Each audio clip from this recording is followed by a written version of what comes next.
చంద్రబాబుతోనే రాష్ట్ర అభివృద్ధి సాధ్యమని, కూటమిని చూస్తే సీఎం జగన్కు గుండెల్లో భయం మొదలైందని టీడీపీ ఎమ్మెల్యే అభ్యర్థి ఎంఎం కొండయ్య అన్నారు. రాబోయే ఎన్నికలు వైసీపీకి చివరి ఎన్నికలను అని ఎద్దేవా చేశారు. చంద్రబాబును సీఎంగా చేసుకోవాలని పిలుపునిచ్చారు. చీరాలలో నిర్వహించిన బీజేపీ నాయకులు, కార్యకర్తల నియోజకవర్గ స్థాయి ఆత్మీయ సమావేశంలో ఆయన పాల్గొన్నారు. ఈ సమావేశానికి ముఖ్య అతిథులుగా ఎమ్మెల్యే అభ్యర్థి కొండయ్య, బాపట్ల పార్లమెంట్ ఎంపీ అభ్యర్థి తెన్నేటి కృష్ణప్రసాద్ కుమార్తె తెన్నేటి రమ్య హాజరయ్యారు. చంద్రబాబు ప్రవేశపెట్టిన సూపర్ 6 పథకాలను, బీసీ డిక్లరేషన్ ద్వారా వచ్చు ప్రయోజనాలను వారికి వివరించారు. రాబోయే ఎన్నికల్లో తమను భారీ మెజారిటీతో గెలిపించాలని వారు కోరారు.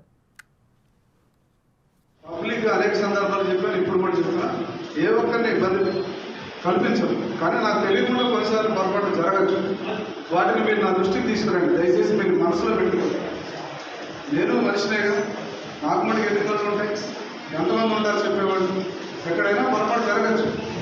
జరిగిన పొరపాటుని ఎక్కడికక్కడ సరి చేసుకుంటూ వెళ్ళాలి తప్ప దాన్ని చిలువలు పనులు చేసి ఏదో దూరం చేసినట్టు కలుపుకోనట్టు దయచేసి చేయదు. ఎందుకంటే ఒక్కడగా ఇంత చేయలేము. అదే రేపు పొద్దున్న నేను గెలిచిన తర్వాత అనుకోండి, నా దగ్గర ఒక ఆర్గనైజేషన్ ఉంటుంది, ఒక సిస్టమ్ డెవలప్ అయ్యి ఉంటుంది. ఆ రోజు నేను పనిచేయగలను. సో నాకు నియోజకవర్గం కొత్త. ఈ 2 సంవత్సరాల్లో చాలా మంది తెలుసు కాబట్టి వాళ్ళు ఎలక్షన్ చేయగలిగిన స్టేజ్కి వచ్చింది.